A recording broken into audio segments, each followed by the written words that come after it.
1 Samuel chapter 15.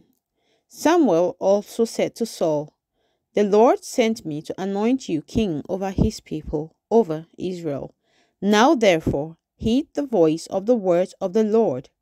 Thus says the Lord of hosts, I will punish Amalek for what he did to Israel, how he ambushed him on the way when he came up from Egypt. Now go and attack Amalek and utterly destroy all that they have, and do not spare them, but kill both man and woman, infant and nursing child, ox and sheep, camel and donkey." So Saul gathered the people together and numbered them in Telaim, 200,000 foot soldiers and 10,000 men of Judah. And Saul came to a city of Amalek and lay in wait in the valley. Then Saul said to the Kenites, "Go, depart, get down from among the Amalekites, lest I destroy you with them. For you showed kindness to all the children of Israel when they came up out of Egypt." So the Kenites departed from among the Amalekites. And Saul attacked the Amalekites from Havilah all the way to Shur, which is east of Egypt. He also took Agag, king of the Amalekites, alive, and utterly destroyed all the people with the edge of the sword.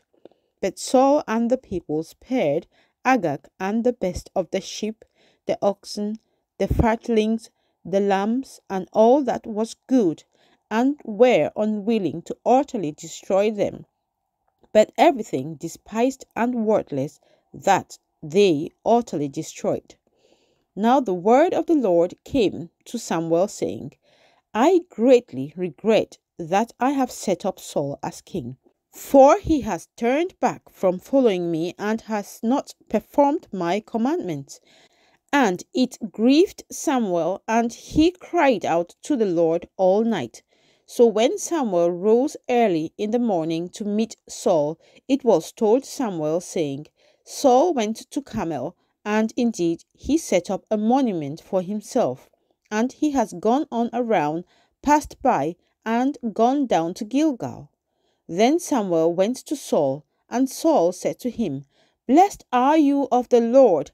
I have performed the commandment of the Lord." But Samuel said, "What then is this bleating of the sheep in my ears, and the lowing of the oxen which I hear?" And Saul said, "They have brought them from the Amalekites, for the people spared the best of the sheep and the oxen to sacrifice to the Lord your God, and the rest we have utterly destroyed." Then Samuel said to Saul, "Be quiet, and I will tell you what the Lord said to me last night." And he said to him, "Speak on." So Samuel said, "When you were little in your own eyes, were you not head of the tribes of Israel? And did not the Lord anoint you king over Israel? Now the Lord sent you on a mission and said, 'Go and utterly destroy the sinners, the Amalekites, and fight against them until they are consumed.' Why then did you not obey the voice of the Lord? Why did you swoop down on the spoil and do evil in the sight of the Lord?" And Saul said to Samuel, "But I have obeyed the voice of the Lord, and gone on the mission on which the Lord sent me, and brought back Agag, king of Amalek. I have utterly destroyed the Amalekites, but the people took of the plunder, sheep and oxen, the best of the things which should have been utterly destroyed, to sacrifice to the Lord your God in Gilgal." So Samuel said, "Has the Lord as great delight in burnt offerings and sacrifices as in obeying the voice of the Lord? Behold, to obey is better than sacrifice, and to heed than the fat of rams. For rebellion is as the sin of witchcraft, and stubbornness is as iniquity and idolatry. Because you have rejected the word of the Lord, he also has rejected you from being king." Then Saul said to Samuel, "I have sinned, for I have transgressed the commandment of the Lord and your words, because I feared the people and obeyed their voice. Now therefore, Please pardon my sin and return with me, that I may worship the Lord. But Samuel said to Saul, I will not return with you, for you have rejected the word of the Lord, and the Lord has rejected you from being king over Israel. And as Samuel turned around to go away, Saul seized the edge of his robe, and it tore. So Samuel said to him, The Lord has torn the kingdom of Israel from you today, and has given it to a neighbor of yours, who is better than you. And also, the strength of Israel will not lie nor relent, for he is not a man that he should relent. Then he said, I have sinned, yet honor me now, please, before the elders of my people and before Israel, and return with me, that I may worship the Lord your God. So Samuel turned back after Saul, and Saul worshipped the Lord. Then Samuel said, Bring Agag, king of the Amalekites, here to me. So Agag came to him cautiously.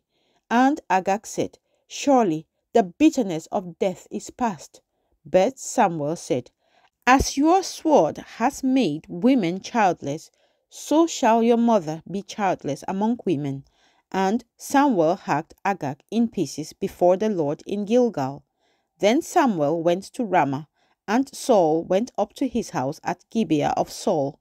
And Samuel went no more to see Saul until the day of his death. Nevertheless, Samuel mourned for Saul, and the Lord regretted that he had made Saul king over Israel. 1 Samuel chapter 16. Now the Lord said to Samuel, How long will you mourn for Saul, seeing I have rejected him from reigning over Israel? Fill your horn with oil and go. I am sending you to Jesse, the Bethlehemite, for I have provided myself a king among his sons. And Samuel said, How can I go? If Saul hears it, he will kill me. But the Lord said, Take a heifer with you and say, I have come to sacrifice to the Lord.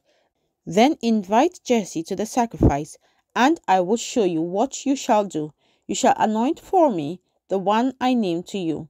So Samuel did what the Lord said, and went to Bethlehem. And the elders of the town trembled at his coming, and said, Do you come peaceably? And he said, Peaceably. I have come to sacrifice to the Lord. Sanctify yourselves, and come with me to the sacrifice. Then he consecrated Jesse and his sons, and invited them to the sacrifice. So it was, when they came, that he looked at Eliab and said, Surely the Lord's anointed is before him. But the Lord said to Samuel, Do not look at his appearance or at his physical stature, because I have refused him. For the Lord does not see as man sees. For man looks at the outward appearance, but the Lord looks at the heart. So Jesse called Abinadab, and made him pass before Samuel. And he said, Neither has the Lord chosen this one. Then Jesse made Shammah pass by, and he said, Neither has the Lord chosen this one. Thus Jesse made 7 of his sons pass before Samuel. And Samuel said to Jesse, The Lord has not chosen this. And Samuel said to Jesse, Are all the young men here? Then he said, There remains yet the youngest, and there he is, keeping the sheep. And Samuel said to Jesse, Send and bring him, for we will not sit down till he comes here. So he sent and brought him in. Now he was ruddy, with bright eyes, and good-looking. And the Lord said, Arise, anoint him, for this is the one. Then Samuel took the horn of oil and anointed him in the midst of his brothers. And the Spirit of the Lord came upon David from that day forward. So Samuel arose and went to Ramah. But the Spirit of the Lord departed from Saul, and a distressing spirit from the Lord troubled him.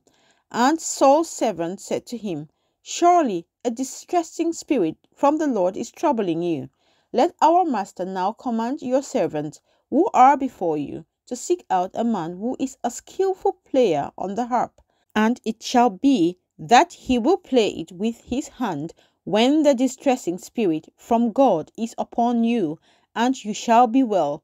So Saul said to his servants, Provide me now a man who can play well, and bring him to me." Then one of the servants answered and said, "Look, I have seen a son of Jesse the Bethlehemite, who is skillful in playing, a mighty man of valor, a man of war, prudent in speech, and a handsome person, and the Lord is with him."